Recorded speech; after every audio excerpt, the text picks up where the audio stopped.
ভব মহাদাবাগ্নি নির্বাপনম শ্রেয় কৈরব চন্দ্রিকা বিতরণম বিদ্যাবধূ জীবনম আনন্দাম্বুদি বর্ধনম প্রতিপদম পূর্ণামৃত আস্বাদনম সর্বাত্মস্নপনম পরম বিজয়তে শ্রীকৃষ্ণ সংকীর্তনম। শ্রী শ্রী শিক্ষাষ্টকম, যা মহাপ্রভুর মুখ নিঃসৃত ৮টি শ্লোক। এই ৮টি শ্লোকের প্রথম শ্লোকের চেতদর্পণ মার্জনম প্রসঙ্গের দ্বিতীয় অংশ। আমরা এই অবধি ছিলাম। উচ্চ সংকীর্তন করলে পর উপকার করে, আর জপিলে কৃষ্ণ নাম আপনে সে তরে। শ্রীকৃষ্ণ নামের মাধুর্য আস্বাদনের প্রতি লক্ষ্য রেখে মনসংযোগের সহিত স্নেহভরে বা প্রীতি ভরে নাম কীর্তনকে সংকীর্তন বা সম্যক কীর্তন বলা হয়। সংকীর্তন কাকে বলে আমরা এই অবধি ছিলাম। কীর্তন একটা হচ্ছে জপ, আরেকটা হচ্ছে কীর্তন, আরেকটা হচ্ছে সংকীর্তন। জপ মানে এটা, জপ আবার বিভিন্ন প্রকারের। কিছু জপ মনে মনে হতে পারে, কিছু উপাংশ, কিছু আবার স্পষ্ট উচ্চারণ।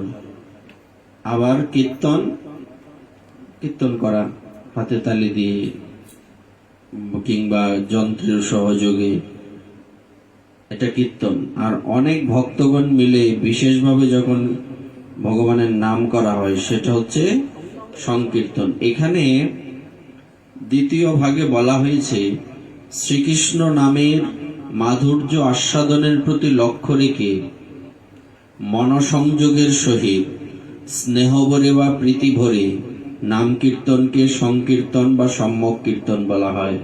অর্থাৎ এখানে কি বলা হয়েছে? মন সংযোগের সহিত কৃষ্ণ নামের মাধুর্য আস্বাদনের প্রতি লক্ষ্য রেখে।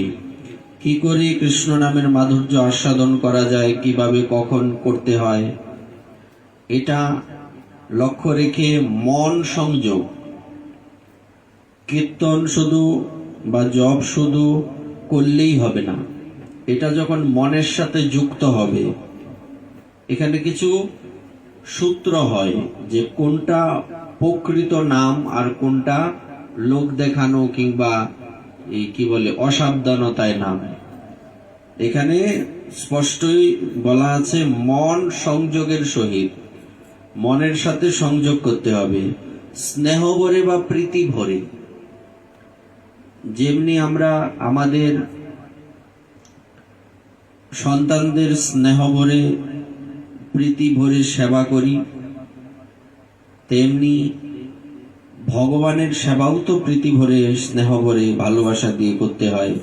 তেমনি নাম যে করব আমরা, সেই নামটাও কিভাবে করতে হবে? স্নেহ ভরে প্রীতি ভরে। এটা এমন নয় করতে হয় করি, ইচ্ছে নেই তাও করি, কিংবা নাম করছি মন অন্য কোথাও পড়ে আছে, এই করলে কিন্তু নামের ফল হবে না। অর্থাৎ নামের ফল শীঘ্র অনুভব করতে হলে নিয়মানুবর্তিতায় সংখ্যা পূরণের দিকে লক্ষ্য রেখে যন্ত্রের ন্যায় মনসংযোগবিহীন নাম কীর্তন না করে প্রীতি ভরে নাম কীর্তনের অভ্যাস করতে হবে।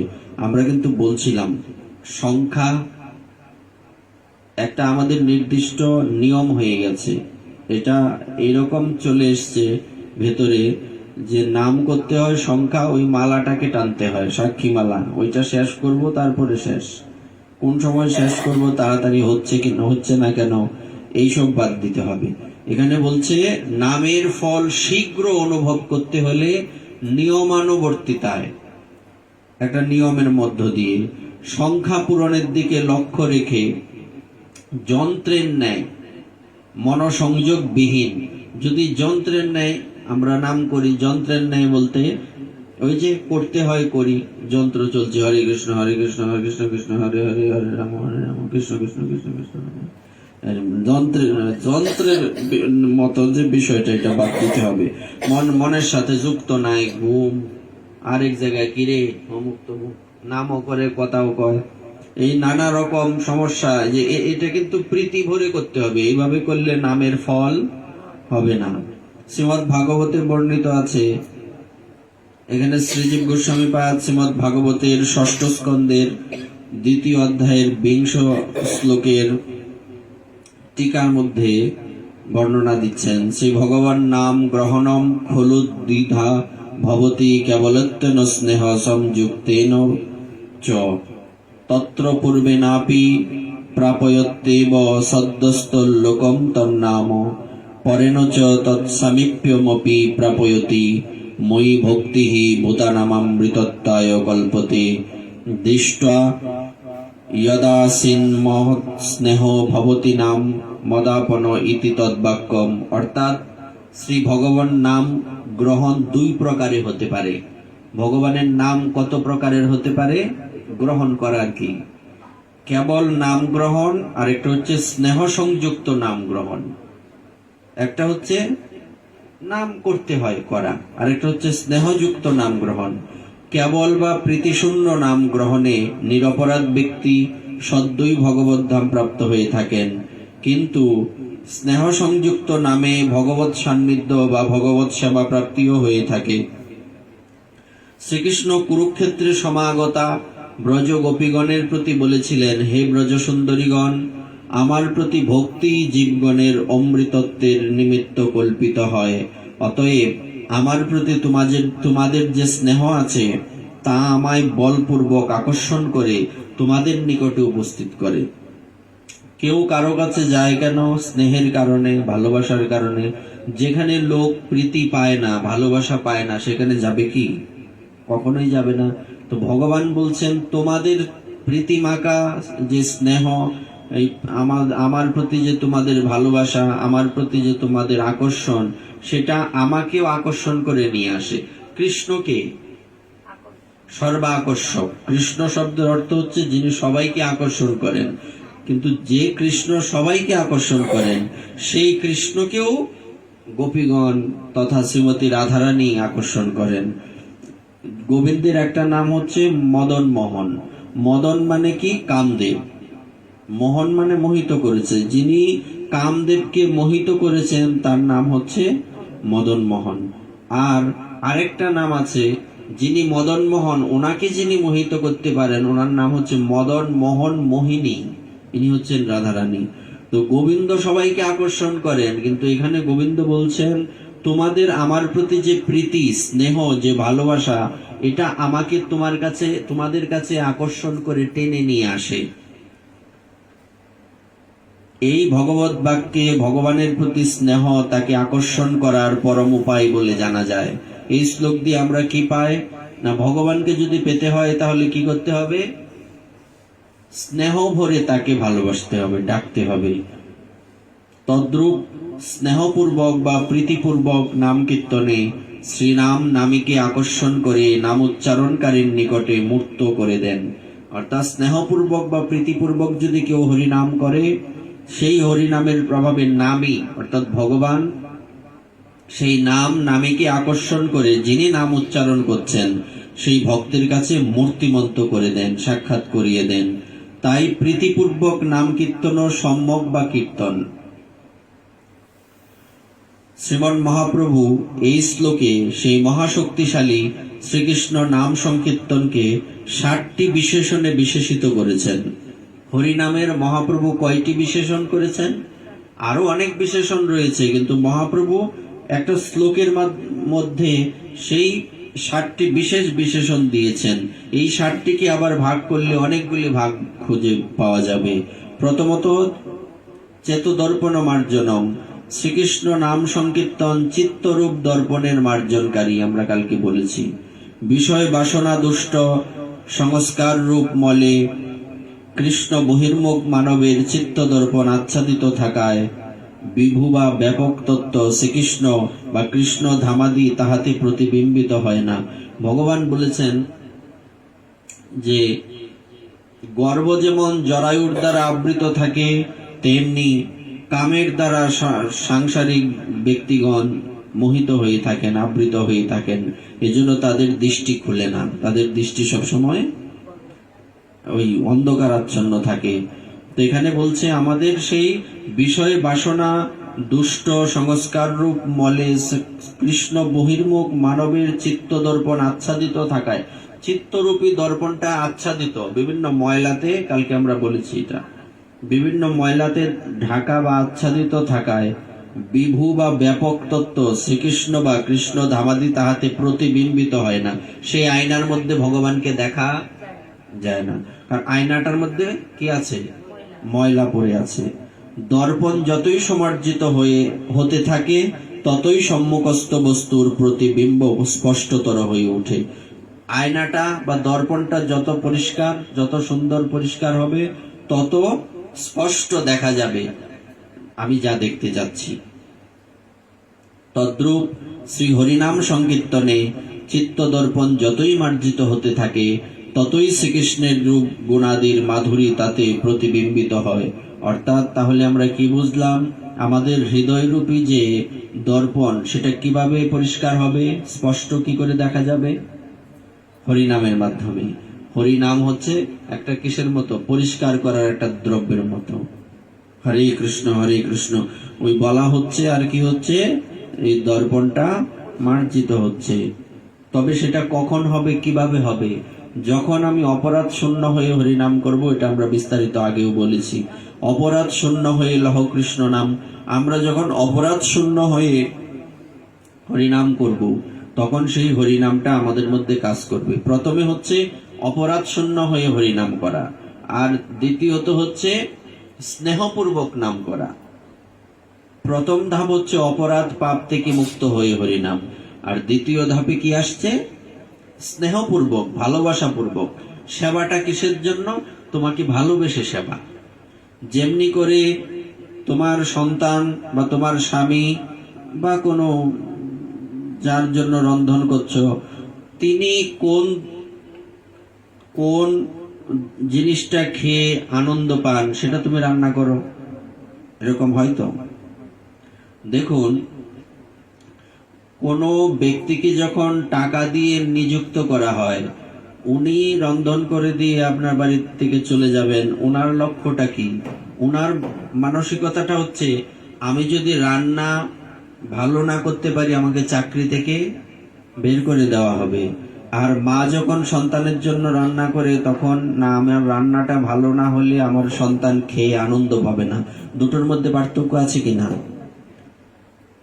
তেমনি আমাদের কি করতে হবে? সব সময় এটা লক্ষ্য রাখতে হবে যে একটা হচ্ছে ভালোবেসে করা, আর একটা হচ্ছে কর্তব্য বোধে করা, আর একটা হচ্ছে করার ইচ্ছে নেই, লোকেরা করে, লোকেরা নানান কথা বলবে এই জন্য করা। এখানে তিনটা বিষয়। এটা নামের ক্ষেত্রে, সেবার ক্ষেত্রে, সবকিছু, ভজন আদি সবকিছুর ক্ষেত্রে। প্রথম হচ্ছে যে সবাই করে, আমি যদি না করি লোকেরা মন্দ বলবে, তাই আমাকেও করতে হবে, করতে হয় করা। এটা হচ্ছে কি, এর কোনো যথার্থ ফল হয় না। তবে একটা বিষয় আছে এখানে, এটা আশা করা যায় যে এই ওইভাবে করতে করতে একটা সময় দেখা যাবে চিত্ত দর্পণ কিছুটা হলেও মার্জিত হবে। কিন্তু আমাদের লক্ষ্য এটা নয়, আমরা এর মধ্যে পড়ে থাকবো না। যদি মনের মধ্যে এমন মানসিকতা থেকে থাকে, সবাই করে, আশেপাশে আমার জায়েরা সব পুজো দেয়, আমার ঘরে পুজো না হলে এরা সব কানাঘোষা করবে, আশেপাশের সব প্রতিবেশীরা কানাঘোষা করবে, এই জন্য সেবা পূজা যদি কারো মনের মধ্যে আসে, এই জন্য দেওয়া, তবে এর থেকে বাইরে বেরিয়ে আসতে হবে। আর দ্বিতীয় যেটা বললাম না, সেটা হচ্ছে কর্তব্য বোধে করা না। এক হচ্ছে লোককে দেখানোর জন্য নয়, লোকে কি বলবে সেজন্য নয়। কি বিষয়টা না, আমার যেহেতু আমি পৃথিবীতে এসেছি, আমার ভগবানের সেবা করা কর্তব্য, আমি করলাম, এটা কর্তব্য বোধে করা। কিন্তু এটাও শ্রেষ্ঠ নয়, এটাও শ্রেষ্ঠ, এটা মধ্যম। তা শ্রেষ্ঠ কোনটা? না, শ্রেষ্ঠ হচ্ছে আমার এটা করতেই হবে, কেননা আমার একটাই কাজ।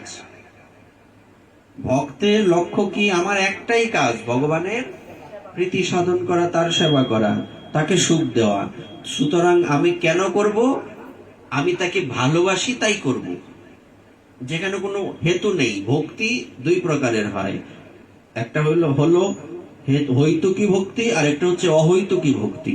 হইতুকী ভক্তি মানে যেখানে কোনো কারণ থাকে, কিন্তু থাকে, লক্ষ্য থাকে, যে কি লক্ষ্য থাকে, কোনো কামনা থাকে, ব্যক্তিগত লক্ষ্য, যে আমি কেন ভগবানের ভক্তি করি, না আমি সংসারটা যাতে আমার ভালো চলে, রোগ ব্যাধি না থাকে, এই ছেলে মেয়েরা ভালো পড়াশোনা করে, এই ভয়ে, এই নানান দিক বিচারে, যে কেউ যদি কিছু করবো, অনেকে ভয়েও সেবা করে, না সর্বনাশ, অপরাধ পাপ, এইসবে প্রীতি হবে না ভগবানের প্রতি। তো এইটার থেকে এই কর্তব্য বোধে করলেও হবে না। আমাদের কি করতে হবে? না, আমার অবশ্য কর্তব্য, আমার অহৈতুকী ভক্তি মানে যার কোনো কারণ নেই। তোমাকে খুব ভালোবাসি, বলছে কেন ভালোবাসো? বলছে বলতে পারি না, ভালো লাগে তাই ভালোবাসি। বিষয়টা এখানে আনতে হবে। তোমাকে খুব ভালোবাসি কেন? তুমি ভগবান, সবাই ভালোবাসে তাই ভালোবাসি, তাও হয় না, এটা শ্রেষ্ঠ নয়। শ্রেষ্ঠ হচ্ছে তুমি আমাকে কেন ভালোবাসো? না তোমাকে ভালো লাগে তাই ভালোবাসি, কোনো কারণ টারণ জানি না, কে কি করলো বললো এইসবও আমার জানার দরকার নেই, ভালোবাসি, ভালো লাগে তাই ভালোবাসি, তাই সেবা করি, এই হচ্ছে শ্রেষ্ঠ। এটাকে বলছে স্নেহ, এটাকে বলছে প্রীতিপূর্ণ সেবা, যেখানে গোবিন্দ স্বয়ং গোপিনীগণকে বলছেন তোমরা আমাকে যতটুকু ভালোবাসো। আচ্ছা ধরুন তো, বিষয়টা একবার চিন্তা করুন, যখন গোবিন্দ বৃন্দাবন ছেড়ে একেবারে চলে গেলেন দ্বারকাতে, ওখানে ওই জায়গাতে গিয়ে উনি কি চিন্তা করছেন? উনি গুরুগৃহ থেকে ফিরে দোতলার উপরে দাঁড়িয়ে, বারান্দা থাকে, ওই যমুনা দেখা যাচ্ছে, উনি ক্রন্দন করছেন। আচ্ছা ভগবানের কি কিছুর অভাব আছে? ওই বৃন্দাবনে যে গোপিনীগণ, তাদের তো একটা ভালো পোশাকও নেই, ঘরে একটা ভালো বিছানাও নেই, অথচ উনি যেখানে আছেন, এই 16,000, এই যে 16,108 জন ব্রাজ মহিষী, ওনাদের কি নেই বলুন? কি নেই? সবই তো আছে, কিন্তু ওনাকে এগুলি আনন্দ দিতে পারছে না, ওনার মনটা কোথাও পড়ে থাকে। এই জন্যই তো বারবার ওই মহিষীগণের মনের মধ্যে ভাবনা আসে, না যখনই আমার কাছে উনি বসেন, হঠাৎ করেই একটু ভালো কথা বলবেন, একটু হাসবেন, মুহূর্তের মধ্যেই উনি কি কারণে মন খারাপ করেন, গোপী গোপী বলে ঘর থেকে বেরিয়ে যান, রাধে রাধে বলে ঘর থেকে বেরিয়ে যান। এনারা কারা? এনাদের তো আমি চিনি না। এখন এই একটা ভাবনা ওনাদের মনের মধ্যে জাগ্রত হয়ে গেছে, কেন আমাদের কিসের অভাব? এবং নরমালি স্বাভাবিক সাধারণভাবে রাজমহিষীগণ জানতেন যে বৃন্দাবনে যে গোপিনীগণ, তাদের একটা ভালো পোশাক নেই, ভালো একটা বিছানা নেই, ভালো একটু খেতে দিতে পারে না, দরিদ্র, সব দিক থেকেই তো কি বলে নিয়ম, সব দিক থেকেই তো মন্দা, তাদের ভজন মুখে তাদের কি আছে? কিন্তু সেই রাজমহিষীগণ জানেন না, ওনারা যে ঐশ্বর্য ভাবে ভালোবাসছেন গোবিন্দকে, এতে গোবিন্দ প্রসন্ন নন। মাধুর্য ভাবে উনি ভালোবাসাটা গ্রহণ করছেন, যেখানে রাজমহিষীগণ কল্পনাও করতে পারেন না কখনো গোবিন্দকে শাসন করবেন, সেখানে রাধারানীর দাসী ঘাট ধরে বের করে দিচ্ছেন গোবিন্দকে। রাধারানী তো পরের কথা। এই যে একটু ভাবুন তো, রাজমহিষীগণ ভাবতেই পারেন না যে কখনো ওনারা এই বলবেন, একটু বিরক্তি প্রকাশ করবেন যে এই আমাদের মধ্যে কি নেই, একটু রাগ করে কথা বলবেন, এটা বলতে গিয়ে ওনারা হাজারবার ভাবছেন, অথচ রাধারানী বারবার গালি দিচ্ছেন। কিসের সম্বন্ধ এখানে? প্রীতির সম্বন্ধ। আর এটা প্রত্যেকটা জীবের স্বাভাবিক প্রবৃত্তি, যেখানে ভালোবাসা পায় লোক সেখানেই যায়, যেখানে ভালোবাসা পায় না সেখানে থরি যাবে? যে ব্যক্তি তোমাকে দেখতে পারে না, তুমি তার বাড়িতে যাবে? যদি বিশেষ প্রয়োজন না হয়, না তার এখানে যেতেই হবে, না গেলে আমার ওই কর্তব্যটা সাধিত হবে না। মনে মনে আসবে ক্যারেজে যাওয়ার লাগে তার বাড়ি, তারে দেখতেই পারি না আমি, কারণ সে আমাকে পছন্দ করে না, সুতরাং তার এখানে আমি যাব কেন?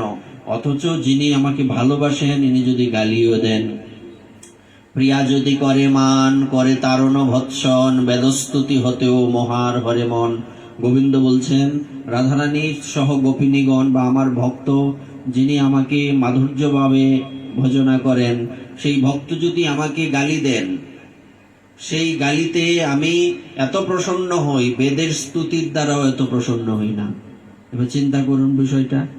যখন মাধব দাসজিকে জগন্নাথ দেব বলছেন যে চলো যাই আজকে রাজার বাড়িতে কাঁঠাল চুরি করব, তো কাঁঠাল চুরি করবে তুমি চাইলেই পাও, বলছে না চুরি করার যে আস্বাদন সেটা তো চাইলে ওই আস্বাদন হবে না, কারণ উনি তো আজন্ম চোর, ইনি তো আজকে নতুন চোর না। তো ইনি বলছেন কি কথা বলে। মাধব দাসজি অত্যন্ত সরল প্রাণা ভক্ত, পুরীতে থাকেন। তো উনি কি করলেন, বলছে ঠিক আছে চলো।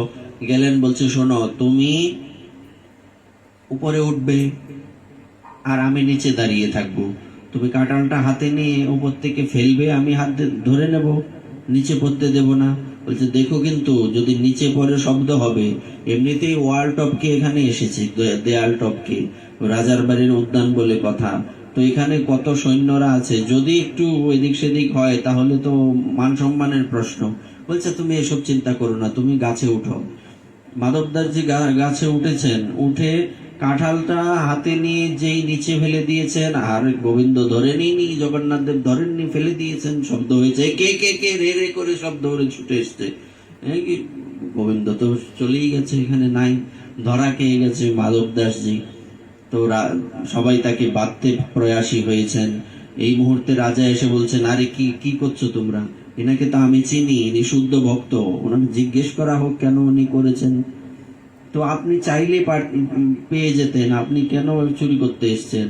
এখন উনি কি বলবেন, মুখ মাথা নত করে দাঁড়িয়ে আছেন। তো বললেন দেখো আমি আর কি বলবো এই ব্যাপার। রাজা হাসতে হাসতে শেষ, কুটি কুটি হয়ে যাচ্ছে। তো ভগবানের সাথে ভক্তের এমনই লীলা। তো মাধব দাসজি বড় ব্যথা পেয়েছেন, উনি কুটিয়ায় চলে গিয়ে আর গালি দিচ্ছেন, নিজে চোর, আজন্ম চোর, শরীরের মধ্যে রক্তের মধ্যেই চুরির স্বভাব আছে, আর আমাকে আজকে সবার সামনে চোর প্রমাণিত করলো না, গালি দিচ্ছেন। জগন্নাথ দেব খিটখিট করে হাসছেন। তুমি হাসো কেন, বলছে ভক্ত গালি দিলে আমি খুশি হই। তো বলবার তাৎপর্য, রাধারানী তো পরের কথা, যেখানে রাধারানীর দাসী হাত ধরে তুলে দিচ্ছেন বেরিয়ে যাও, এখানে তোমার কি কাজ। আর ওখানে রাজমহিষীগণ ভাবতেই পারেন না, ওনারা ভয়ে সবসময় তটস্থ থাকেন যে না সর্বনাশ, কোন দিক দিয়ে কোন অপরাধ হয়ে যায়। যেখানে বৃন্দাবনের সখাবৃন্দ কি করেন, কাঁধে চড়ে, কাঁধে চড়ায়, করে ক্রীড়ারণ। একটা খেলা হয়েছে, খেলার মধ্যে যে হারবে, যার কাছে হারবে তাকে কাঁধে নিয়ে এতটুকু রাস্তা যেতে হবে, ওইটা হচ্ছে ওই খেলার নিয়ম। তো এইবার কি ঘটনা ঘটলো, যে কখনো গোবিন্দ জিতছেন, কখনো কখনো গোবিন্দ হারছেন। তো যে সময় গোবিন্দ জিতছেন ওই সময় তো গোবিন্দকে সখাবৃন্দ ওরা কাঁধে নিচ্ছে, এতে তো আশ্চর্যের কিছু নয়।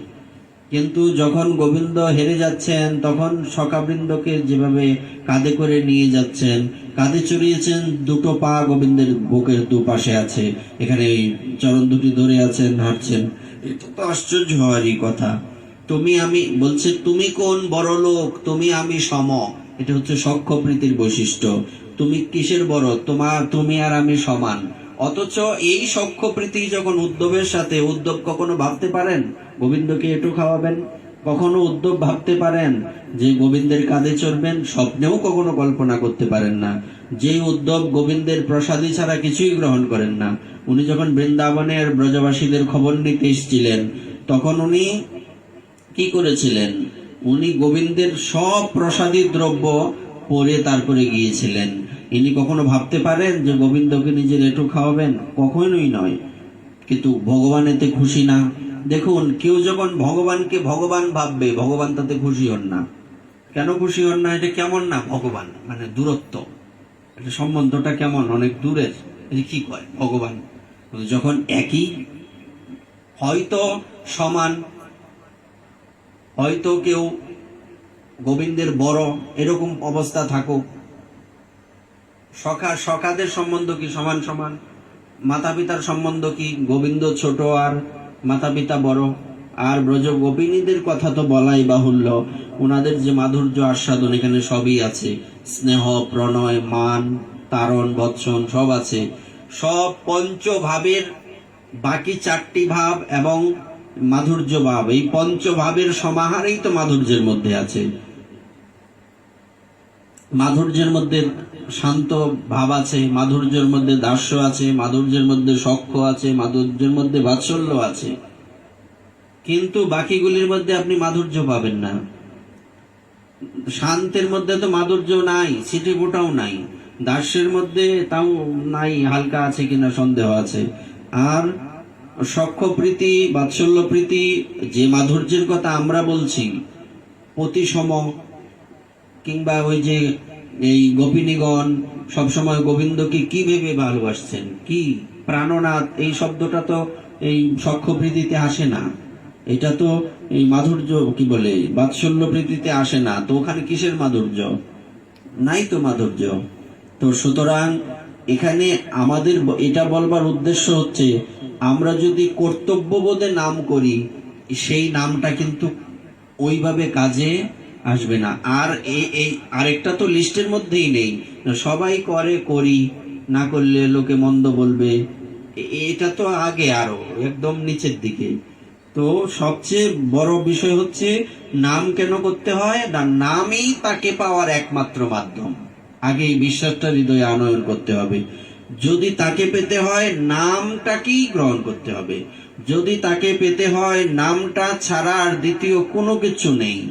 একমাত্র বস্তু যে নাম, এই নামের দ্বারা তাকে পাওয়া যায়। নামে নাকি তুমি থাকো, ওই যে নামের মধ্যেই ইনি থাকেন। এবং এই নাম মহিমা আমরা বিস্তারিত বহুবার বহু জায়গায় শুনেছি, যেখানে জীবনে কোনোদিন ভগবানের ভজন করেনি, কিন্তু নাম করার সাথে সাথে মুহূর্তের মধ্যে তার মুক্তি হয়ে গেছে।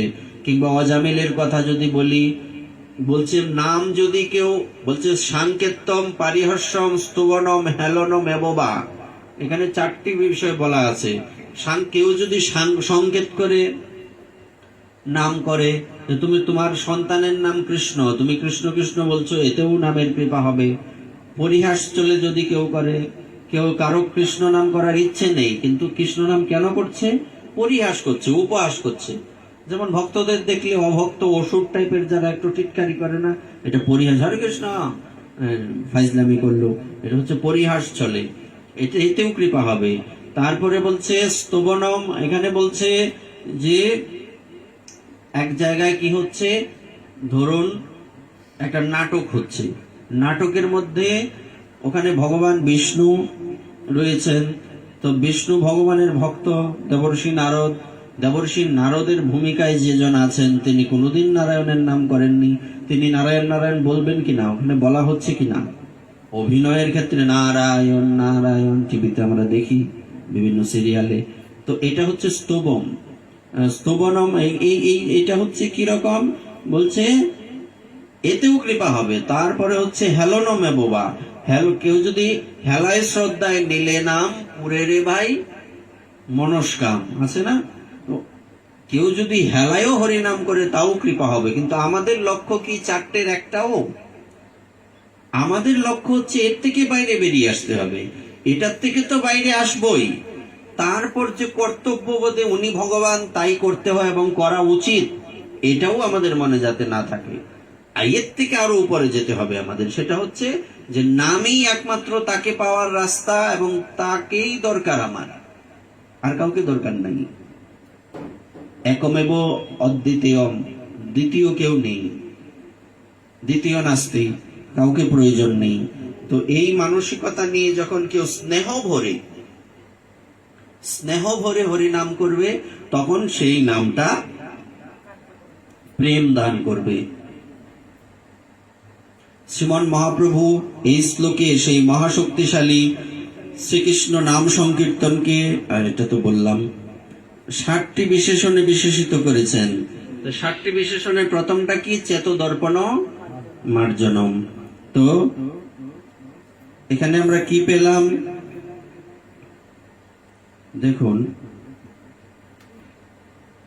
দর্পণ যতই সমার্জিত হতে থাকে ততই সম্মুখস্থ বস্তুর প্রতিবিম্ব স্পষ্টতর হয়ে ওঠে। তদ্রূপ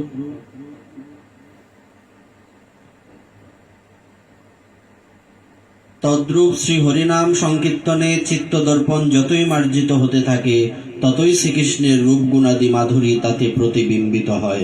যখনই আমরা ওইভাবে মন প্রাণ দিয়ে হরিনাম করব, তখন আমার হৃদয়ের মধ্যে ভগবানের যে রূপ গুণ লীলা এগুলি কি হবে? প্রকাশিত হবে। শ্রী হরিনাম কীর্তনে চিত্তদর্পণ যেরূপ পরিমার্জিত হয়, জ্ঞান যোগাদি সাধনায় তা কখনোই হয় না। হরিনামের দ্বারা যত তাড়াতাড়ি এবং যত সুন্দরভাবে পরিষ্কার হয়, যেমন তামাক আসা কিভাবে পরিষ্কার করতে হয়? টক জাতীয় জিনিস দিয়ে, ওইটাতে যেভাবে হয় হুইল পাউডার এরকম হবে কি? তেমনি এখানে হরিনামে চিত্ত যেরকম মার্জিত হয়, পরিমার্জিত হয়, সুন্দর হয়, সুশৃঙ্খল হয়, জ্ঞান যোগ সাধনা এগুলি ওইভাবে হয় না।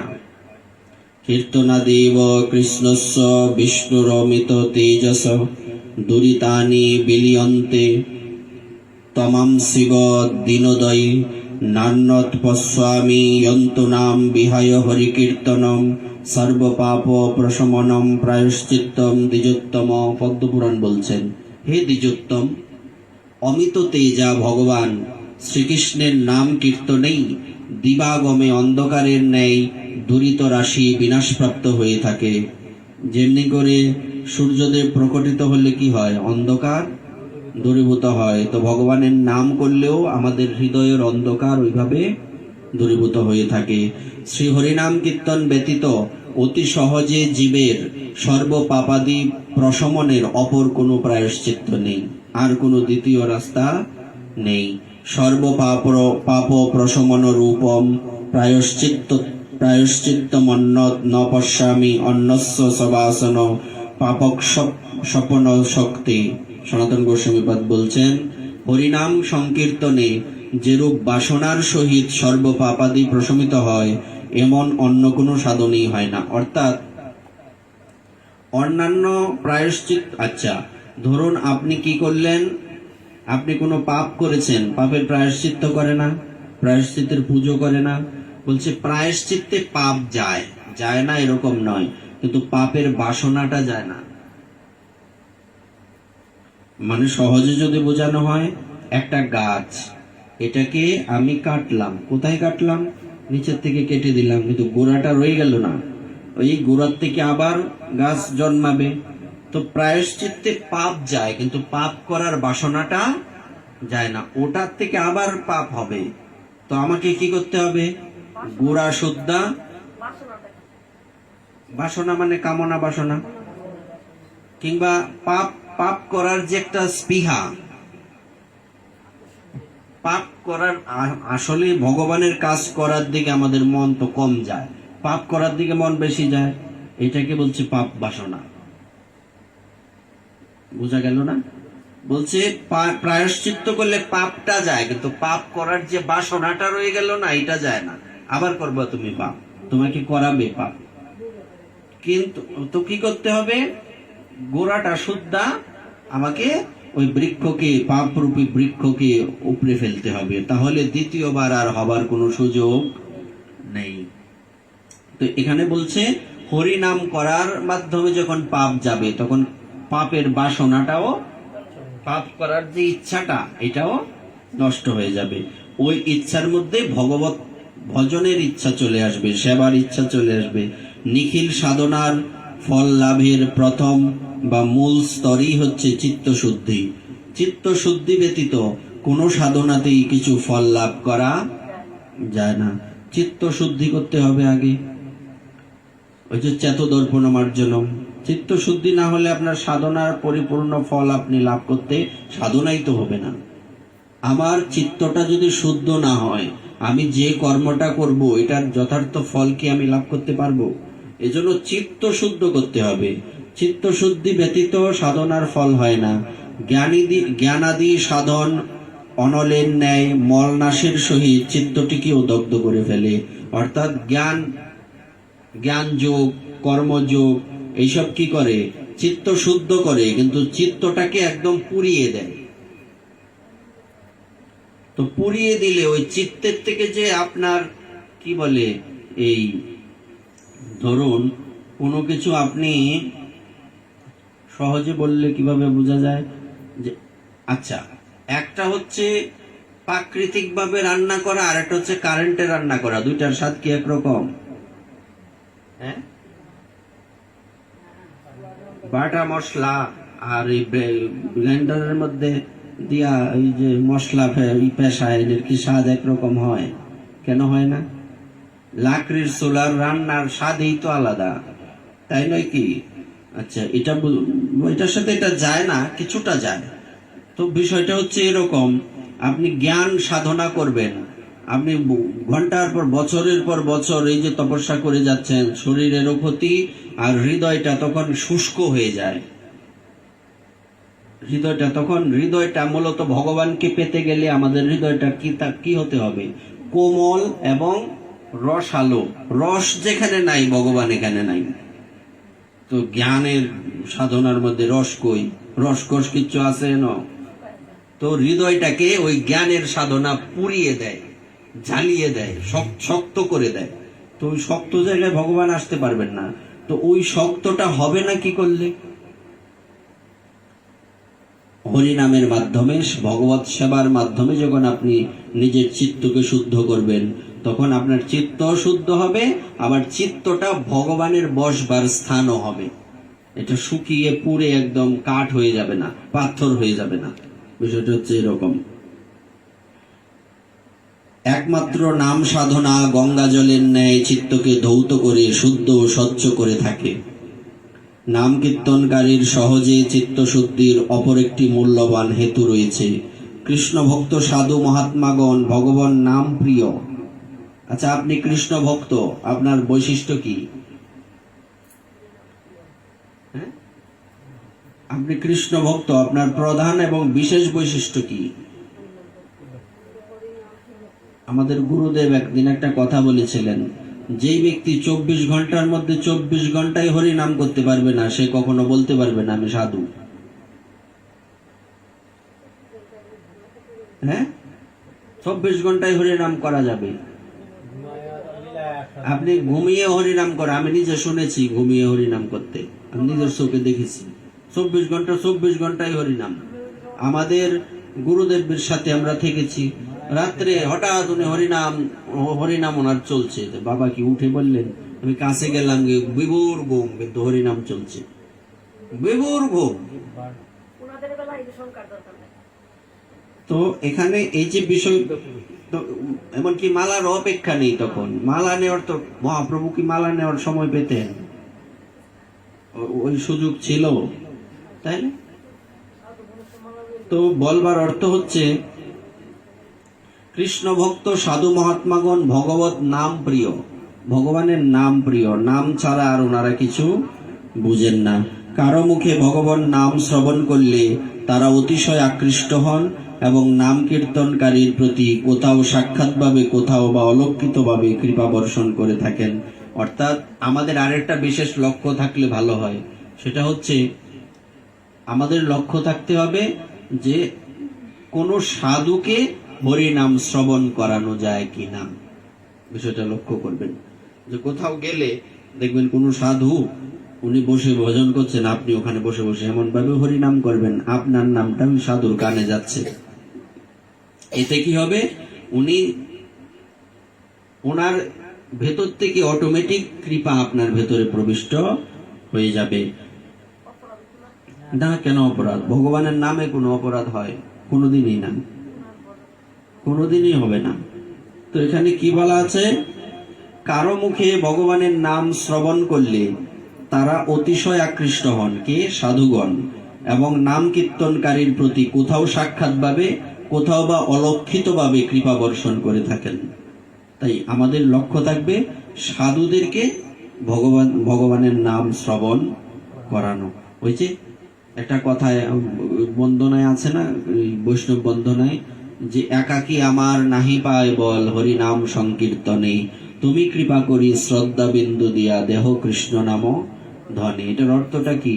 আমি একা একা হরিনাম করলে ওই হরিনামটা আস্বাদন হয় না। যেমন আমি একটা ছোট্ট ঘটনা বলি, গিরিরাজ পরিক্রমা করতে গিয়ে আপনারা কখনো কখনো মোবাইলে দেখে থাকবেন যে একজন পরিক্রমা করছেন আরেকজনের কাঁধে ধরে, দেখেছেন? চৈতন্য বাবা, চৈতন্য বাবা উনি হাঁটতে পারেন না, শ্যাম সুন্দর বাবা প্রাপ্ত হয়ে গেছেন। চৈতন্য বাবা উনি হাঁটতে পারেন না, আরেকজনের কাঁধে ধরে হাঁটেন এবং পায়ের মধ্যে পল্লার পল্লা কাপড় বাঁধা, কিন্তু পরিক্রমা ছাড়বেন না। তো উনি পরিক্রমা করছেন একজনের কাঁধে হাত দিয়ে। তো আমি ভাবলাম, তো আমরা তাড়াতাড়ি হেঁটে এসেছি, তো উনি আস্তে আস্তে যাচ্ছেন, ওনাকে ডিঙিয়ে চলে যাওয়াটা কি হবে, কেমন হইল? কিন্তু কখনো সাধুদেরকে উল্লঙ্ঘন করতে নেই। তো আমি ভাবলাম, তো একটু এমন একটা জায়গায় গিয়ে চলে যাব যাতে ওই এটা না হয়, মানে একটা অপরাধ না হয়। তো কতক্ষণ ওনার পিছনে যাই, তো ওনাকে দেখলাম হরিনাম করছেন, হাতে জপের মালা, হরে কৃষ্ণ হরে। তো উনি হরিনাম করছেন, কিন্তু আমার ভেতরে একটা অপ্রাকৃত আনন্দ হচ্ছে। তা আমার ওই ওই সময়টার কথা বলছি, আমার চোখে ভাসছে ওই সময়টা। আমি এই ওনার পিছনে হরিনাম করছি, একবার উনি তাকিয়েও ছিলেন, একটা একটু দেখেছিলেন। তা আমি পিছন পিছন আস্তে আস্তে যাচ্ছি। আমি ওই আমার একটা বন্ধু আছে চট্টগ্রামের, রাঘব। তো হরিনাম চলছে, ওই হরিনামে আমার ভেতর থেকে একটা অন্যরকম একটা আস্বাদন আসছে। আমার মনে হচ্ছে যে আমি ওনার পিছনেই যাই, মনে হয় সারাদিন লাগুক পরিক্রমা। কেন? ওই সাধু মুখে হরিনাম শ্রবণ করলে একটা কি আনন্দ ওই দিন আমি অনুভব করতে পেরেছি। বাবার মুখে শুনেছি, এটা তো জানি, গুরুদেবের কথা তো আলাদা। তো কিন্তু সাধু মুখে হরিনাম শ্রবণ করলে কি আনন্দ হয় ওই দিন আমি দেখলাম। তো এটার সাথে এটা মিলে গেল, একাকী আমার নাহি পায় বল। একলা একলা হরিনাম করলে নামে প্রেম আস্বাদন হয় না, কিন্তু সাধুর কাছে গেলে, সাধুর মুখে হরিনাম শুনলে বা সাধুকে নাম শ্রবণ করালে, তখন সেই নামটা কি হবে, বিশেষ ক্রিয়া করবে। শুধু ক্রিয়া করবে না, বিশেষ রূপে ক্রিয়া করবে। তো এখানে এই জন্য বলছে আমাদের লক্ষ্য থাকবে সাধুদের কাছে গিয়ে হরিনাম কীর্তন করা।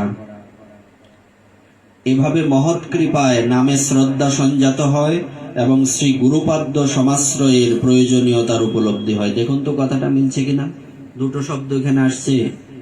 এইভাবে মহতের কৃপায় হৃদয়ের মধ্যে নামের প্রতি শ্রদ্ধার উদয় হয়, আর শ্রদ্ধা যখন সঞ্জাত হয় তখন শ্রী গুরুদেবের চরণে আশ্রয় নেওয়ার ইচ্ছা জাগ্রত হয়। এজন্য আমরা যাতে হুট করেই সিদ্ধান্ত না নেই দীক্ষা নেওয়ার, কোনো দরকার নেই। দীক্ষা নিয়ে কে কি করছে, দীক্ষা খায় না মাথায় দেয় অনেকেই জানে না। দীক্ষা কি খায় না মাথায় দেয় অনেকেই জানে না। কারণ একজন দীক্ষিত ব্যক্তি আরামসে আমিষ খেয়ে যাচ্ছে, তার কোনো ভজন সাধন নাই, ভগবত বিগ্রহ সেবা নাই, কিচ্ছুই নাই, জপার নিকট ঠিক মতো নাই। তো সে কি কেন দীক্ষা নিল? ঘোড়ার ঘাস কাটার জন্য দীক্ষা নিছে? তো এই সমস্ত ব্যক্তিদের দীক্ষা নেওয়াই উচিত না। দীক্ষা কিন্তু যখন আপনি গুরুদেবের থেকে দীক্ষা নিলেন, দীক্ষা নেওয়ার পর যখন আপনি শাস্ত্রীয় নিয়মগুলি না মানলেন, দীক্ষার পরে কি করতে হবে? যেমন কেউ যদি একটা চাকরি করে, সে চাকরি পেল, তো চাকরি পাওয়ার পর সে চাকরিতে গিয়ে যে কর্মটা ওনাকে করতে হবে, এটা যদি না করে তাকে ওখানে রাখা হবে কি? হ্যাঁ, তোমরা তো চাকরি করো, তুমি গেলা স্কুলে পড়াশোনা করাও, তো ওখানে গিয়ে তুমি বই রইলা, ক্লাসও করাও না, কোনো কাজেই লাগো না, কয়দিন রাখবো তোমারে? এটা তো স্বাভাবিক বিষয়। আমি যখন দীক্ষা নিলাম, আমি একটা চাকরি পেলাম কিনা, বিষয়টা এরকম। কার চাকরি? ভগবানের চাকরি। আমি ভগবানের দাস, গুরুদেবের দাস, আমি চাকরি পেলাম, কিন্তু ওই চাকরিটা যে পেলাম ওখানে আমাকে কাজ করতে হবে না? তো এই জন্য দীক্ষার পরে কেউ যখন আমিষ আহার করবে, কেউ যখন ঠিক মতো জপান্নিক করবে না, কেউ যখন যে ভজন ক্রিয়া শাস্ত্রে উল্লেখিত আছে তা করবে না। আবার কিছু কিছু তো এরকম গুরুদেব থাকেন, কারণ যখনই কোনো গুরুদেব এটা বলবেন যে দীক্ষা কাদের হবে, হরিনাম করতে থাকো, আশ্রয় নিয়ে থাকো, যখন তুমি তোমার যোগ্যতা হবে তখন তোমাকে দীক্ষা দেব, এই কথা বললে তো গুরুদেবের পকেট ভারী হবে না। কিছু মনে করবেন না কথাটা কেন বলছি, কারণ 365টা শিষ্য হইলে আর কি লাগে? বছরে যদি তোমার বাড়িতে একদিন যাই, সেবাটা কেমনে দিবা? কেমনে? বেশি তো লাগে না। আসার সময় ফুটলাটাও বড় হইব। হ্যাঁ, তো এইসব ধান্দায় যারা ব্যস্ত এরা এইসব করে বেড়াবে, কিন্তু মূলত শাস্ত্রীয় সিদ্ধান্ত হচ্ছে, হ্যাঁ তুমি দীক্ষা নিতে চাও, গুরুদেবের আশ্রয়ে থাকো। গুরুদেব যে নিয়ম কানুন দিয়ে উনি একটা লিস্ট দিয়ে দেবেন তোমাকে, এই লিস্ট অনুযায়ী তুমি এই কাজগুলি কমপ্লিট করবে, ওই দিন তোমার দীক্ষা হবে। তোমাকে আবার জিজ্ঞাসা করা হবে যে তুমি কি এই কাজটা করো প্রতিদিন, কতদিন ধরে করো, এভাবে সিরিয়ালগুলি যখন বলবে, এইগুলি যখন শেষ করা হবে, তো যখন তুমি এটা কমপ্লিট করবে তখন তোমার দীক্ষা হবে। এর আগে আশ্রয় নিয়ে থাকো, সাধু সঙ্গ করতে থাকো, এত তাড়াহুড়ার দরকার নেই। আর আমরা মনে করি না দীক্ষা নিতে হবে, যত তাড়াতাড়ি নিতে হয় ততই মাথার থেকে পূজা গেল। হ্যাঁ, বিষয়টা এরকম নয়। যেমন ওই যে ডাক্তার গিয়ে বলছে গুরুদেবের কাছে দীক্ষা নেবে, গুরুদেব বলছে দীক্ষা নিলে তো তোমাকে প্রসাদ পেতে হবে, পারবে? বলছে তাহলে আমি মার কাছে জিজ্ঞেস করি, এসব চিন্তা তো করে আসি নাই। গিয়ে বলছে মা, গুরুদেব বলছেন তিলক করতে হবে, প্রসাদ পেতে হবে, আমি তো এরকম পরিস্থিতিতে নাই। বলছে গুরুদেবের কথা গুরুদেব কোক না, তুই কস না হ হ করবাম, পরে ভাই তৈয়ার করিস না। তো এইসব স্টুপিড ব্যক্তিদের তো আমাদের দরকার নাই। দুষ্ট গরুর থেকে শূন্য গোয়াল ভালো, তো শিষ্যতা, কিন্তু এর তো এগুলি দরকার নাই, এর তো ফয়েড বাড়ি করার দরকার। শিষ্য বাড়লে দক্ষিণা বাড়বো, ব্যাংক ব্যালেন্স বাড়বো, কিন্তু ও পরবর্তী জন্মে যে সে একটা কুকুর হবে, এই কুকুরটা মর অবস্থা, সারা শরীর ভর্তি কীট, এই শিষ্যগুলি কিরা হইয়া কামড়াইয়া খাইবো, আগে যে আগের জন্মে খাইছিলে না, এবার তোরে খাই আমরা কারো। তখন এইসব চিন্তা মাথায় আসে না, কারণ টাকার ধান্দায় যারা ব্যস্ত হয়ে যায় তখন আর এইসব চিন্তা থাকে না। দেখুন, আর মানুষও কত অজ্ঞ। আমি আমার কথা বলি, যদিও ব্রাহ্মণ পরিবারে জন্ম, যে সময় আমার দীক্ষায় হয় নাই, ওই সময় মানুষ আসছে আমার কাছ থেকে দীক্ষা নেওয়ার জন্য। তা আমি ভাবলাম মানুষের শ্রদ্ধা কত জায়গায় যায়, আমারই দীক্ষা হয়েছে না, আমার কাছে আইসে দীক্ষা নিতে, এটা কোনো কথা হইলো? এইসব কেন বলছি কথাটা, মানুষ দীক্ষা কি জিনিস, কেন নিতে হয়, ওই যে বললাম খায় না মাথায় দেয়, এটাই জানে না। এটা মাথায় রাখবেন, দীক্ষিত ব্যক্তির একমাত্র লক্ষ্য কি থাকবে, যে আমাকে গুরু আজ্ঞা পালন করতে হবে, তার আগে আমি দীক্ষা নেব না, আগে আমি দেখি আমি গুরুদেবের আজ্ঞা যথাযথ পালন করতে পারি কিনা। তো এখানে দেখুন কথাটা কি বলছে, এভাবে মানে সাধু সঙ্গ করতে করতে, মিলাও কথাগুলি, সাধু সঙ্গে যখন আমি যাব, সাধুকে হরিনাম শ্রবণ করাবো, সাধুর থেকে আমি হরিকথা শ্রবণ করব। তারপরে ওই যাওয়া আসা করতে করতে করতে করতে হৃদয়ে যখন কোনো ভাগ্যে জীবের শ্রদ্ধা যদি হয়, অপাকৃত দেহে সে কৃষ্ণের ভজয়, তখন সে কি করবে, তার মনে এই ভাবনা আসবে আমাকে দীক্ষা নিতে হবে। তখন উনি গুরুদেবের আশ্রয়ে যাবেন, তখন গুরুদেব বুঝবেন যে উনাকে কখন দীক্ষা দিতে হবে। আর এরকম সুবিধাবাদী গুরুদেবের কাছে গেলে গুরুদেব মরবো, লোভী গুরু কামিছেলা দুইজনেই নরকে গেলা, হাসতে হাসতে একটা আরেকটার গলার ধরে নরকে যাইবো, সাতরাইতে তো একটাও জানে না। তো এই সমস্ত গুরুদেব না, যথার্থ যিনি গুরুদেব, ওনার কাছে যখন আপনি যাবেন, উনি দীক্ষা দেবেনই না, আগে আপনাকে তৈরি করবেন। এটা কিন্তু কষ্ট, এবং পকেটও তো টাকা আইতই না। কারণ দীক্ষা না দিলে, দীক্ষা দেওয়ার পরে যে দক্ষিণাটা দিব, দীক্ষার আগে কি দক্ষিণাটা দিব, দিবা না, দিতা না। গুরুদেব হওয়ার একটা অন্যরকম ফ্যাসিলিটি, এইটাই এক জিনিস, আর এমনিও এক জিনিস, আগে বিষয়টা অন্যরকম। তো এই ভাবনায় কিন্তু, কারণ এই তুমি না শ্রদ্ধা আছে, তুমি গুরুদেবের কাছে যাইবা, দক্ষিণা দিবা, বা এগুলি কইবো আচ্ছা যাই নাই, তো বছরেও যাইতো না, 2, 4, 5, 10 বছরেও যাইতো না, এটা হাঁটি ঘাটতি পড়লো না, ঘাটতি পড়লো কিনা। তো সবাই তো তোমার মতো শ্রদ্ধাবান না যে যাইবো, গেলে তো ভালোই, দক্ষিণাও পাইলো, দীক্ষা না দিয়াও মরলো না গুরুদেব।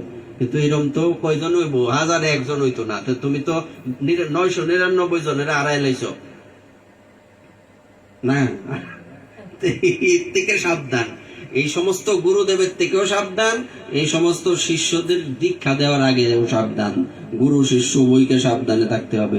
আমরা জানি বন্ধময় সাবধান, ওইটা কীর্তনই করলাম জীবনে, হ্যাঁ, কোনোদিন বুঝলাম না যে কি কইল। হ্যাঁ, দরকারও না তো দীক্ষার, কি দরকার দীক্ষা নেওয়ার, দীক্ষারই তো দরকার নাই। তুমি হরি নাম করতে থাকো, হরি নামে আগে শ্রদ্ধা আসুক, পরে দীক্ষা। দীক্ষা দিয়ে করবা কি?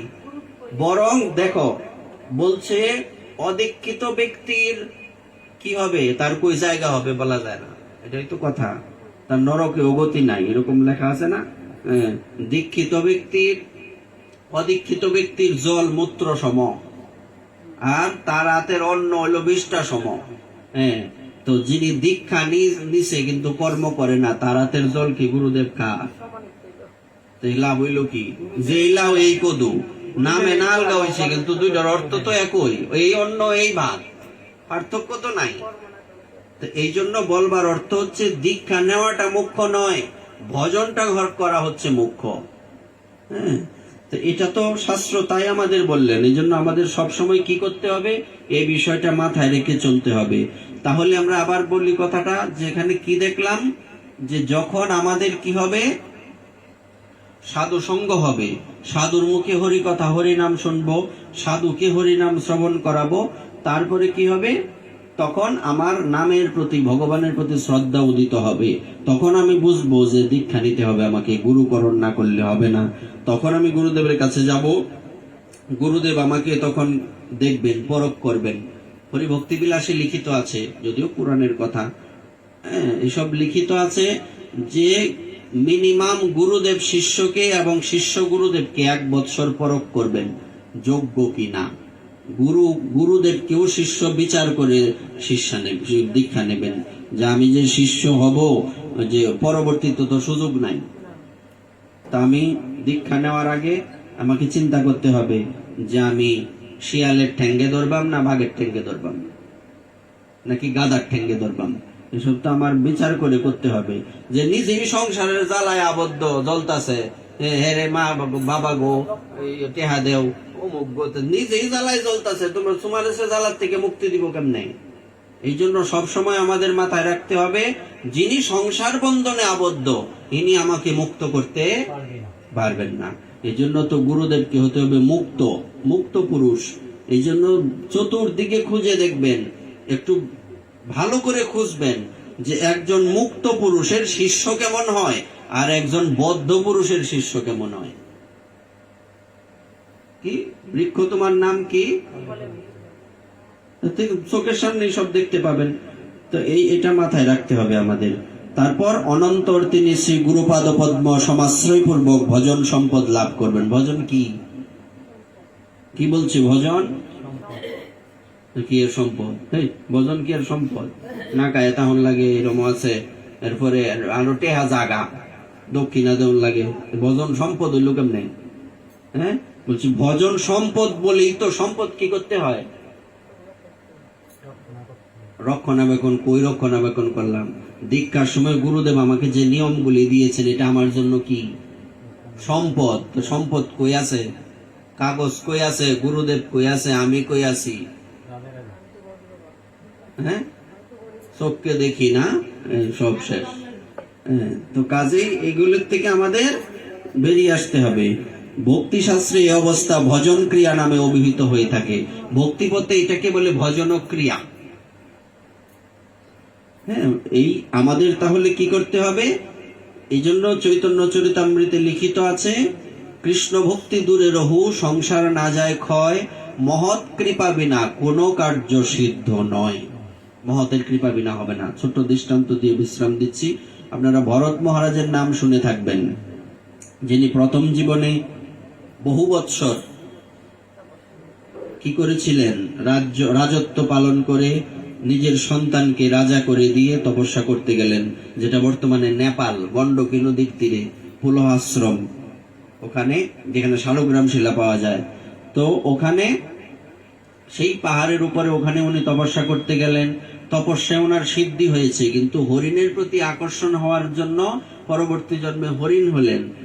কিন্তু হরিণ হওয়ার পরেও আগের জন্মের কথা মনে থাকার জন্য উনি যেখানে জন্মগ্রহণ করেছেন ওখানে উনি ছিলেন না। ওখান থেকে আগে যেখানে ভজন করতেন ওখানে চলে এসছেন। ওখানে এসে সাধুদের দেখেন আর কাঁদেন, কেন? আমিও তো এক সময় আর মতো আসিলাম। এখন তো সাধুরাও কি করেন? এই জন্য আজকে একটা পাঠে শুনছিলাম গোবিন্দ দাস বাবাজির কাছ থেকে, উনি বলছিলেন যে যখন আপনি দেখবেন আপনার মনটা সাধুদের কাছে পড়ে থাকে, কিংবা এই সাধুদের আশেপাশে আপনি থাকেন, তাহলে বুঝবেন যে আপনার কোনো না কোনো জন্মের বিশেষ ভজনের স্বীকৃতি ছিল, নতুবা আপনি সাধুর কাছে থাকতে পারবেন না। আপনাকে কলি সাধুর কাছে থাকতে দেবে না। যেটা আমরা এক সময় যখন ইয়েতে গেলাম, এই হরিদাস ঠাকুরের যে ভজনস্থলী বেনাপোল, ওখানের মাধব দাস বাবাজি আমাদের গুরু ভাই, উনি অনেক বৃদ্ধ, এখন প্রায় অচল অবস্থা, চলতে পারেন কোন রকমে। তো উনি বলেছিলেন যে হরিদাস ঠাকুরের সাথে যদি পূর্বজনের জন্মের সম্পর্ক না থাকে, এখানে কেউ আসতে পারে না। কথাটা আপনি চিন্তা করুন, পৃথিবীতে এত লক্ষ লক্ষ কোটি কোটি লোক আছে, সবাই কি ধামে যায়? যেতে পারে? সবাই ভগবানের ভজন করে? তো আপনি যদি সাধুর কাছে থাকেন, তাহলে বুঝতে হবে যে আপনার পূর্বজন্মের বহু স্বীকৃতি আছে। সে হরিণ হয়ে জন্মগ্রহণ করলে কি হবে? উনি চলে এসেছেন আগের জন্মের ভজনস্থলিতে। সাধুদের এখানে সাধুদের দেখে কাঁদেন, সাধু মুখে হরি কথা শ্রবণ করেন, সাধুরা প্রসাদ পাওয়ার পর অবশিষ্ট যা দেন তাই খেয়ে উনি জীবন যাপন করেন। তারপরে ওই গণ্ডকী নদীর তীরে ওনার মৃত্যুর সময়ে গলা জলে দাঁড়িয়ে উনি ভগবানের নাম করতে করতে ওই দুঃখের কথা, কিসের দুঃখ? সংসারী জীবের দুঃখ থাকে, আমি গেলে গা গো, আমার জিফুত কেমনে চলবো, আমার বউটা কেমনে চলবো, আমি গেলে গা এই আমার স্বামীর সেবা কাটা করবো, এইসব চিন্তা করতে করতে মরে। পরবর্তী জন্ম ওইভাবে তার দেহটা তৈরি হয়। কিন্তু উনি ওই হরিণ হয়েও চিন্তা করছেন, আমার তো ভজন হলো না, আমার এখন হরিণ হইছি, কিন্তু প্রভু ভুল মানুষ কতবার করে, আর করব না, আপনি আমাকে এই কৃপা করুন, আবার যদি আসতে হয় তাহলে আমি যাতে আপনার শুদ্ধ ভক্ত হয়ে জন্মগ্রহণ করতে পারি। উনি তখন পরবর্তী জন্মে এক ব্রাহ্মণের ঘরে জন্মগ্রহণ করলেন। গীতার শ্লোকটা পড়ে দেখুন তো, যদি কারো যোগ ভ্রষ্ট হয়ে যান যদি কেউ, তখন থেকে ছিন্ন মেঘের মতো নষ্ট হবে। ভগবান তখন বললেন, হয় উনি ধনীর ঘরে নয়তো কোনো ব্রাহ্মণের ঘরে জন্মগ্রহণ করে অবশিষ্ট ভজনটা কমপ্লিট করে নেহাবিক্রমণা সহস্তি প্রত্যবায়ন অবিদ্যতে স্বল্পমপিয়স্য ধর্মস্য ত্রায়তে মহত ভয়াত, আবার সে ভগবানের কাছে ফিরে যাবে। কারণ ভজনের ফলটা কখনো নষ্ট হয় না। সবকিছুর ফল নষ্ট হয়, কিন্তু ভজনের ফলটা নষ্ট হয় না। আপনি আগে ধনী ছিলেন, পরে দরিদ্র হয়ে যাবেন, ওই ধনটা আপনার চিরস্থায়ী নয়। আপনি এখন সুন্দর, পরবর্তীতে সুন্দর নাও থাকতে পারেন, থাকবেনই না, 100% থাকবেন না। একটা সময় শরীর চামড়া লুজ হয়ে যাবে, আরো অনেক কিছু হবে, শরীরে নানা রকম ব্যাধি চলে আসবে। তো সবকিছু অস্থায়ী, কিন্তু কৃষ্ণ ভজনের শক্তিটা হচ্ছে চিরস্থায়ী। এটা যত জন্মই আপনি সামনে এগিয়ে যাবেন, যেটা আপনি করেছেন সেটা থেকে যাবে, ওইটা নষ্ট হবে না। আপনি এই জন্মে যতটুকু করেছেন, আগামী জন্মে তারপরের থেকে শুরু হবে, শুরু থেকে শুরু হবে না। তো উনি ভগবানের কাছে চাইলেন যে প্রভু আপনি এই কৃপা করুন, আমার এমন একটা স্থানে যাতে জন্ম হয় যেখানে আমাকে মানুষ বুঝবে যে এটা মূর্খ, প্রতিবন্ধী, কথা বলতে পারে না, চলতে পারে না, মানে অটিস্টিক। যদিও প্রতিবন্ধী বলে না, বিশেষ ক্ষমতা সম্পন্ন বলে তাদেরকে এখন। শব্দটা প্রতিবন্ধী বললে তাদেরকে অবমাননা করা হয়, তাই তাদেরকে বিশেষ চাহিদা সম্পন্ন, বিশেষ ক্ষমতা সম্পন্ন বা বিশেষ চাহিদা সম্পন্ন তারা। তো যাই হোক, তো উনি এটা ভগবানের কাছে চেয়েছে, ওখানে ওই জলের মধ্যে সাধুদের দর্শন করতে করতে দেহত্যাগ করলেন। পরবর্তী জন্মে এক ব্রাহ্মণের ঘরে, আঙ্গিরস গোত্রীয় ব্রাহ্মণের ঘরে জন্মগ্রহণ করলেন। ছেলেবেলার থেকেই বাবা অনেক চেষ্টা করলেন তাকে বেদ পাঠ করানোর, এমনকি গায়ত্রী মন্ত্রটাই মুখস্থ করাইতে পারে নাই। অথচ ওই গায়ত্রী মন্ত্র উনি জানেন। উনি দেখাচ্ছেন যে আমি এসব জানি না, আমি মূর্খই থাকবো। মাতা পিতার বড় দুঃখ, ওনারা বৃদ্ধ হয়ে, সবার ছোট ছেলে বৃদ্ধ হয়ে ওনারা যথাসময় চলে গেলেন, এবং ভাই এবং ভাইয়ের বউরা দেখতে পারে না, কি খেতে দেয়? যদি অবশিষ্ট পুরা খাবার, অমুক তমুক পচা খাবার, এই যে বাড়ির চাকর বাকরের মতো দেয়। এটা কোনো কাজ? আচ্ছা, এই সংসারের মানুষ আপনাকে কখন ভালোবাসবে? যখন আপনি তাদেরকে কিছু দিতে পারবেন। আপনি প্রতিবন্ধী গরম হয়ে থাকবেন, এটাও মরে না, এটাও জ্বলতাছে, আমারও জ্বালাইতাছে। আসল কথা হলো এটা জ্বলতাছে, এটা বড় বিষয় না, আমার যে জ্বালাইতাছে এটা মানুষের কই কেমনে, মানুষের তো আমার লজ্জা দিব। কও কি ভগবান তারে জন্ম দিছে, তুমি তোমার সে সন্তান কিংবা তোমার স্বামী বা তোমার আত্মীয়, তুমি এই কথা কিভাবে বলতে পারো? এটাও লোকে লাগাইয়া দেয় আর কি, রস কই রাখো। আসল কথা হইলো আমি যে জ্বলতাছি এটাই ঠিক। তো এই অবস্থায় তাকে কে দেখতে পারবে? তো এবার তাকে কি কাজ দেওয়া হবে, এটা তুই জমি পাহারা দিবে। জমি তো কি পাহারা দেওয়াই আছে, যখন পশু পাখি আসে সব জমির ফসল খায়, তো সে বাধা দিব কি? বলছে খাক, তো ভগবানের তো সবকিছু তার অধিকার আছে, ওই কেমন পাহারা দেয় এটা তো বোঝাই যায়। তো এইরকম বিরাসনে বসে একদিন পাহারা দিচ্ছেন, তখন সেখানে দেখা গেল একজন বিশিষ্ট এই তান্ত্রিক ডাকাত সর্দার। ডাকাতরা কিন্তু আগে তান্ত্রিকই করতো, কিন্তু ডাকাত মাগাত ওই রকম না, এখন স্পেশাল ডাকাত বেরোইছে, তখন ওই রকম ছিল না। আগে চিঠি মিটি দিয়ে আইতো সব ডাকাত, আগের থেকে খবর পাঠাইতো। হ্যাঁ, আচ্ছা যাক, তখন ওই ডাকাতের সর্দার কালী পূজা করছে, নরবলি দিব। হ্যাঁ, তো নরবলি দিয়ে যে পূজা করবে, একটা নর মানুষ তো দরকার, তো যেটাকে ধরে নিয়ে আসছে ওইটা মানুষ, তো ওইটা সারা পায়া ভাগছে। এখন হঠাৎ করে কোথার থেকে মানুষ পাওয়া যাবে? এটা তো আর ইয়ে না, পাড়া না, ওই লিয়াই করবো। তখন কি ঘটনা ঘটলো, এই দেখো খুঁজো কাউকে পাও কিনা, যদি না পাও তাহলে তোমাদের মধ্যে একটারে ফেলাই দিলাম। কারণ ডাকাতের মা বাপ নাই, কার কার মা বাপ নাই? বাইন্নার মা বাপ নাই, ডাকাতের মা বাপ নাই। বাইন্না বলে মার কানের সৈন্য চুরি করে। আচ্ছা যাক, এই তো ডাকাতের কোনো মা বাপ নাই। কারণ এতদিন ধরে যে তারা সাথে আছে, বলছে যদি কেউ রে না পাই, তোরার মধ্যে একটারে ফেলাই দিও। বুঝছে হৃদয়টা কিরকম? পাথরের নেই, অশ্নের নেই। তো সে তখন কি করলো, এই সব ছোট ছোট সর্বনাশ, কারণ এটা তো আমরা আগের থেকেই চিনি, তার মন যে পাথর, আমরা মধ্যে একটারে ফেলাই দিব, তারে ছাড়া তো আমরা চলতেও পারতাম না। তো খুঁজতে খুঁজতে দেখা গেল বিরাসনে নাম দেওয়া হয়েছে জড়বরত। পড়াশোনা জানে না, পড়ে না, কথা কয় না, মানে এমন ভাবে থাকে যে তার কোনো গুণই নাই, কিন্তু আসলে সমস্ত গুণ ভেতরে আছে। তখন কি ঘটনা ঘটলো, তাকে ধরে নিয়ে যাওয়া হলো, আরামসে চলে যাচ্ছেন সাথে, ভালো মতো স্নান টান করিয়ে খাওয়ালো। বলির পশুকে তো ভালো খাওয়ানো হয় আগে। তারপরে সে বলছে যাক, বহুদিন মা বাবা চলে গেছেন, ভালো খেতে পাই না, ভালো খাইলাম, বা ভালো ঠিক আছে। বলছে তুমি এখানে বসো, বসে পূজা দেখো, যখন সময় হবে তোমাকে সৎ ব্যবহার করা হবে। তখন যেই কাঠ গড়ার মধ্যে মাথা দিছে, দেবী মূর্তি ফেটে গিয়ে মা বেরিয়ে এসে প্রথমে ব্রাহ্মণের মাথাটা উড়াই দিছে। প্রথমে যে ব্রাহ্মণের সোহা পূজা টুজা করতেছে, বলি শিক করতেছে রাত্রে বেলা তো। আচ্ছা, এবার তার গলাটাই আগে তার হাতের থেকে খড়গ নিয়ে ফেলাই দিল। পরে সবগুলির মাথা কাটতে হাতে বল নিয়ে খেলতেছে মা দেবী। তখন মহাজন জিজ্ঞাসা করছেন এমন কেন? বলছে বৈষ্ণব অপরাধীদের শাস্তি দিছি তো আনন্দের লেগে এরকম করতেছি, মাথা ডেরে বল মনে হইতেছে। আচ্ছা, ফুটবল মনে হয়েছে না, ভালো লাগতেছে তাদের। আচ্ছা, এইবার শোনো, অনেকেই তো বলে যে বলিটা বিশেষ, আমি কিন্তু এটা কোনো মুখরোচক গল্প বলছি না, ভাগবত খুলো আছে কি নাই, এটা সম্ভবত ভাগবতের ৫ম স্কন্ধে আছে, জড়ভরতের কথা, ভরত মহারাজের কথা। তখন কি ঘটনা, উনি ওখান থেকে বেরিয়ে এলেন, মা ওনাকে রক্ষা করলেন। ওনার কোনো বিকার নাই, সাধু কাকে বলে, ওনাকে বলি দেওয়া হবে উনি জানেন না, দিব্যি বসে আছেন, মা রক্ষা করছে জানেন না, উনি চলে গেছেন, মাকে প্রণাম করে চলে গেছেন। তো এদিকে কি ঘটনা, রাস্তার পাশে বসে আছেন, পাশ দিয়ে মহারাজ রঘুগঞ্জ যাচ্ছেন। উনার মনে ইচ্ছা কপিল মুনির কাছে গিয়ে কিছু প্রশ্ন করবেন, তত্ত্ব আত্মজিজ্ঞাসা প্রশ্ন। তখন হঠাৎ করে একজন পালকি বাহকের কি হয়ে গেল, উনি ওনার পায়ে এত ব্যথা হয়ে গেল, উনি আর এখান থেকে পালকি নিয়ে যেতে পারবেন না।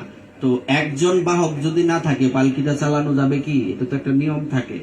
তখন দেখো আশেপাশে কাউকে পাওয়া যায় কিনা, তুমি পালকি বহন করতে পারো, তাকে ধরে নিয়ে আসছে। এখন উনি তো পালকি কাঁধে নিয়ে চলছেন, অন্যদের সাথে পায়ে তাল মিলাতে পারেন না। কেন? কারণ অন্যরা তো স্বাভাবিক ভাবে চলে, আর উনি দেখে পায়ের তলে কোনো পিঁপড়া পড়লো কিনা। তো যখনই দেখে কোনো প্রাণী তখনই বড় করে কাক দেয়, মাথার মধ্যে ঠুক করে বাড়ি লাগে রাজার পালকির ভিতরে, এই নানা রকম ভাবে এবার শাসাচ্ছে। বাকিরা বলছে আমাদের মহারাজ কোনো দোষ নাই, ভিতরতে বাইরে গলা কাটবো, কারণ রাজার কোনো মা বাপ নাই, নিজেরও মা বাপ নাই। কারণ এমন কিছু মানে কি বলে অত্যাচারী রাজা ছিল তখন, মুহূর্তের মধ্যে মানুষ মারতে শনি মঙ্গলবার লাগে না, মনে হয় সবজি কাটতেছে, এরকম পরিস্থিতি ছিল। তো সবাই ভয় পাচ্ছে, বলছে আমাদের দোষ নাই, আমাদের সাথের যে একজন আছে সে এরকম করে। তখন উনি ওখান থেকে বসে বলছেন, ও তুমি খেতে পাও না, শরীরে শক্তি নেই, মানে উপহাস করছে। কিন্তু উনি তখন এতক্ষণ কথা বললেন না, তো একটা জায়গায় একটু জিরানোর তো দরকার আছে, একটু রেস্ট নিচ্ছেন বিশ্রামে। তখন এখানে বসে বসে ভরত মহাশয়, জড় ভরত মহাশয় এক পাশে বসে আছেন। উনি মনে মনে ভাবছেন, এই রাজার মনে ভক্তি আছে, সুতরাং তাকে কৃপা করতে হবে। কি করা যায়? উনি তখন কি করলেন, রাজার মনে যে প্রশ্নগুলি, এইগুলির উত্তর উনি দিতে লাগলেন একটার পর একটা। মহারাজ চিন্তা করলেন, এটা কি ব্যাপার, আমার মনের কথা উনি জানলেন কেমনে? উনি গিয়ে হঠাৎ করে জিজ্ঞাসা করলেন, আপনি কে? আপনি কি মহাদেব? আপনি ভগবান বিষ্ণু না কপিল মুনি? আমাকে পরীক্ষা করার জন্য এসেছেন? আমি তো আপনাকে চিনি না। দেখুন, আপনার কথা শুনে মনে হচ্ছে আপনার চরণে আমার অপরাধ হয়েছে, সুতরাং দেখুন, আমি ভগবান বিষ্ণুর সুদর্শন চক্রকে ভয় পাই না, আমি ভগবান শিবের পাশুপত অস্ত্রকে ভয় পাই না, কিন্তু সাধুর চরণে অপরাধকে বড় ভয় পাই। চিন্তা করেন কেমন শক্তিশালী কথা বলছে। কারণ তার মনে ভক্তি আছে বিদায় উনি বুঝতে পেরেছেন যে একটু বাকি আছে, বাকিটা তাকে জাগ্রত করে দিই। তখন উনি এখানে বলেছিলেন, তুমি আমাকে বলেছ আমি খেয়ে মোটা হয়েছি, অমুক তমুক, আমি মোটা হইনি, আমি মোটাও হই না, চিকনও হই না, আমার দেহটা মোটা হলে হতে পারে, হ্যাঁ, মূলত আমি আত্মা। এই এখান থেকে উনি সমস্ত তত্ত্ব, বিশেষভাবে সংসার রূপী জঙ্গল, সংসারটাকে উনি কি বললেন? অরণ্য। দেখবেন ওই অধ্যায়টার নাম আছে সংসার অরণ্যের বর্ণনা, বিশাল সুন্দর বর্ণনা। এগুলি পড়বেন আর ভক্ত হবেন না, তাহলে কিভাবে হবে? আপনি পড়েনই না, ভক্ত কি করে হবেন? এইগুলি পড়বেন আর ভক্ত হইতে বাধ্য। গ্রন্থের থেকে বড় সাধু হয় না। আপনি গ্রন্থগুলি যখন পড়বেন, আপনি ভগবানের ভক্ত না হয়ে যাবেন কোথায়? আর কোনো রাস্তা নাই। তখন এই সংসার অরণ্যের উনি বর্ণনা দিলেন। প্রসঙ্গক্রমে উনি বললেন, সংসারে যে আত্মীয় স্বজন আছে এরা সব হায়েনার মতো। হায়েনা কি করে? কাবলা দিয়ে মাংস নেয় না? তো সংসারী জীব তোমার শরীরতে কাবলায় মাংস খাইব, তুমি বুঝতেছো না? বুঝবা, একটু জলে জলে যন্ত্রণা, সংসার কত যন্ত্রণা। মানে তোমাকে যে কিভাবে ব্যবহার করা হচ্ছে তুমি এটা অনুভব করতে পারো না। মায়া এত শক্তিশালী, মনে হয় তোমার কেউ একটা অবশ করার ইনজেকশন দিয়ে রাখছে, মনে হয় যেমন কাটলে বোঝা যায় না। মায়া এমন একটা ইনজেকশন দিয়ে রাখছে যাতে তুমি মায়ার জ্বালায় যে জ্বলতাছো এটা যাতে তুমি বুঝতে না পারো। মাঝে মধ্যে ইনজেকশনের পাওয়ার যখন কমে, একটা তো নির্দিষ্ট সময় থাকে, তখন আবার কি করা হয়, আবার ইনজেকশন পুশ করা হয়, নাহলে সে তো বুঝে যাবে, সংসার ছেড়ে দেবে। তো এখান থেকে মুক্তির উপায় কি? বলছে সাধুর কাছে গেলে এই ইনজেকশনের যে পাওয়ার এটা নষ্ট হয়ে যাবে, তখন তোমার ভেতরে হরি নামের পাওয়ার ঢুকে যাবে, আর ঢুকে গেলেই তোমার কি হবে? অন্তিম পরিণতি, তুমি ভগবানের কৃপা লাভ করে ধন্য হবে। তো সেখানে কি হলো, সেই রহুগণ ওনাকে কি বলেছিলেন, বিশেষ একটা কথা বলেছিলেন জড় ভরত মহাশয়, যে যতদিন পর্যন্ত শুদ্ধ ভক্তের চরণ ধূলি দ্বারা মহৎ পাদরজ অভিষেকম, মহতের চরণ ধূলি দ্বারা যতক্ষণ পর্যন্ত কোনো বিষয়ী ব্যক্তির মস্তক সিঞ্চিত না হচ্ছে, আমরা গঙ্গা স্নান করি না, তো মহতের চরণ ধূলি দ্বারা যদি তুমি স্নান করতে না পারো, তাহলে তোমার কোনোদিনই কৃপা হবে না। স্নান করতে না পারো মানে এই না পাও ধরে টানাটানি করবা, কিংবা ধুলাত গড়িতে গড়িতে অবস্থা খারাপ বানাইলে ব্যাপারে বাইরে গিয়ে ওই জেলা ওই কদু, এটার কথা কইছে না। এই কথার অর্থ হচ্ছে, এটার মূল তাৎপর্য হচ্ছে মহৎ পাদরজ অভিষেকম, মানে মহতের চরণ তলে যতক্ষণ তুমি আশ্রয় না নেবে ততক্ষণ পর্যন্ত তোমার সংসার বন্ধন মোচন হবে না। কৃষ্ণ ভক্তি তো দূরের কথা, এজন্য কৃষ্ণ ভক্তি দূরে রহু, সংসার না যায় ক্ষয়, মহৎ কৃপা বিনা কোনো কার্য সিদ্ধ নয়। এটা আমরা বুঝলাম। সম্রাট রহুগণ তখন কি করলেন, সেখান থেকেই পরবর্তীতে আবার রাজ্যে ফিরে গিয়ে নিজের সন্তানের হাতে রাজ্যভার সমর্পণ করে উনি সংসার ত্যাগ করে ভগবানের ভজন করে ভগবানের কৃপা লাভ করলেন। কার কৃপা? সাধু কৃপা বিনা আর নাহিক উপায়। মায়াকে করিয়া জয় ছাড়ানো না যায়, সাধু কৃপা বিনা আর নাহিক উপায়। ঠাকুর মহাশয়ের ভজনে দেখবেন। এবারও করুণা করোর পরের ভজনটা ভক্তকণ্ঠে আছে, কত সুন্দর বর্ণনা দেখবেন। তো আমরা কি বুঝলাম? হরি নাম কখন আমাদের মধ্যে ক্রিয়া করবে? সাধু কৃপা হলে। আর তখনই পরবর্তীতে আমরা গুরুচরণ আশ্রয় করব, সদ্গুরুদেবের কথা মতো চলে আমাদের জীবনকে সফল করব। তবেই মানব জীবন সুন্দর হবে, সার্থক হবে আর সাফল্যমণ্ডিত হবে। এই বলে আপনাদের চরণে প্রণাম জানিয়ে আজকের ভাগবতের এখানে বিশ্রাম। শ্রী গুরু নিতাই গৌর সীতানাথ প্রেমানন্দে হরি হরি। জয় জয় শ্রী রাধে শ্যাম।